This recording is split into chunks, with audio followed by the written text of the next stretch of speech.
Have you ever stopped to think about how one single, seemingly simple word can tell a massive story? Well, today we're diving into a word that's both incredibly common and, honestly, pretty unsettling.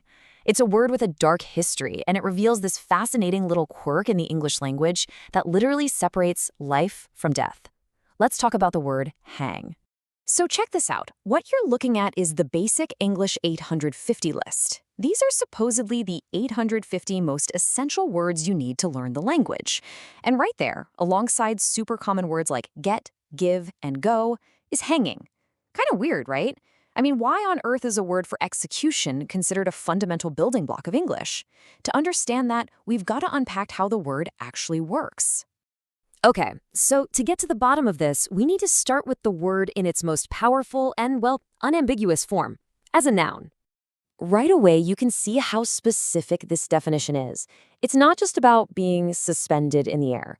The definition is crystal clear. It's a method of execution. And this very precise, very grim meaning, well, that's the foundation of the word's power. In a sentence like this, there's absolutely no room for misinterpretation. You know exactly what's happening. There's no wiggle room. This is sort of the dark anchor of the word's entire meaning. But here's where it gets really interesting. When we start using hang as a verb, the English language actually splits it into two different words, and it all depends on the subject. First, let's look at the verb we use when we're talking about executing a person.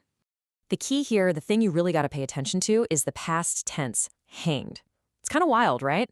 English basically created a special grammatical rule just for this one really grim action.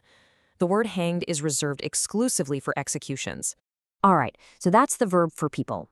Now let's look at the other version of the verb, the one we all use pretty much every single day for everything else. And there it is, hung. This is the past tense for suspending an object, a picture, a shirt, a curtain, you name it. It's the common form, the everyday form. And this very distinction is where the real rule comes into play. So just think about that for a second. We have two different past tenses for the exact same verb. And when you put them side by side, you can see this simple but honestly pretty profound grammatical rule. A rule that, in the world of language, literally separates life and let death.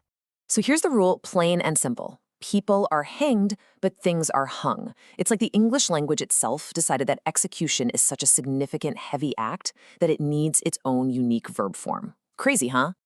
So let's just nail this down. A person is hanged, a painting is hung, a criminal has been hanged, a shirt was hung in the closet. It's just one little letter that makes a world of difference. And you know, this split, it runs deep. It's not just the verb. Each version has its own little family of related words. So from hanged, you get all these words associated with death and justice, like hangman and hanging judge. But from hung, you get all the everyday objects, like a hanger or a coat hanger. It's like the word itself branched off onto two totally different paths.